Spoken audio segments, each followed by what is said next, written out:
어제 이제 밝은 표정이었는데 그 큰 스님이 덕담을 이제 하는 과정에서 좀 표정이 굳어지기도 했었다라고 보도가 됐더군요. 네, 맞습니다. 처음에 이제 아마 박정희 전 대통령 얘기할 때는 이제 막 칭찬을 하잖아요, 큰 스님이. 그러니까 얼굴이 좀 밝아지셨어요, 박근혜 전 대통령이.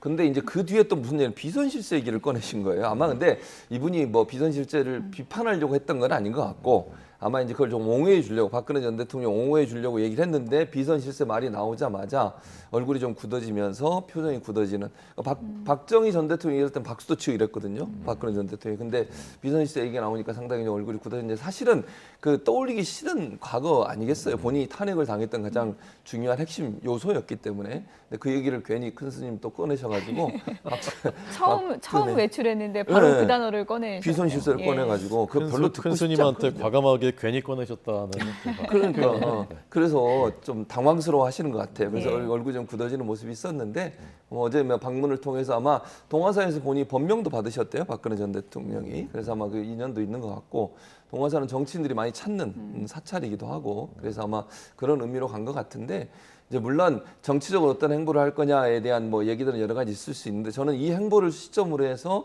외출을 좀 더 자주 하시게 되면 앞으로 뭐 TK 지역에서는 특히 정치적 행보까지도 이어질 가능성은 전혀 배제할 수 없다. 그리고 유영하 변호사 늘 옆에 붙어 있잖아요. 그분도 정치에 관심이 많으신 분으로 알려지고 있기 때문에 그런 부분에서 어떤 형태로든 정치의 한 부분을 또 역할을 하지 않을까 하는 그런 생각도 있습니다. 근데 그게 그렇게 한다면 그게 어떤 영향력이 어느 정도 있을 거라고 생각하세요? 저는 TK 지역에서는 충분히 영향력이 있을 거라고 생각해요. 그리고 이제 선거제 개편이 지금 되고 있는 상황이잖아요. 물론 어떻게 될지 아직 모르지만 전원위원회 열려서 하고 있는데 비례대표 제도가 바뀌어가지고 만약에 연동형 비례대표제나 권역별 뭐 병립형 비례대표제가 되면 소수 정당도 나올 가능성도 있거든요. 근데 그런 부분들은 국민의힘에서는 상당히 촉각을 곤두세우는 영역이라고 생각해요. 예컨대 비례대표 의원들을 좀 더 늘리고 지역구를 줄이든지 아니면 의원 정수를 늘려서 만약 한다고 하면 박근혜 전 대통령을 지지하는 사람들이나 그 세력이 하나의 또 정당을 만들 가능성 전혀 배제할 수 없는 상황이다.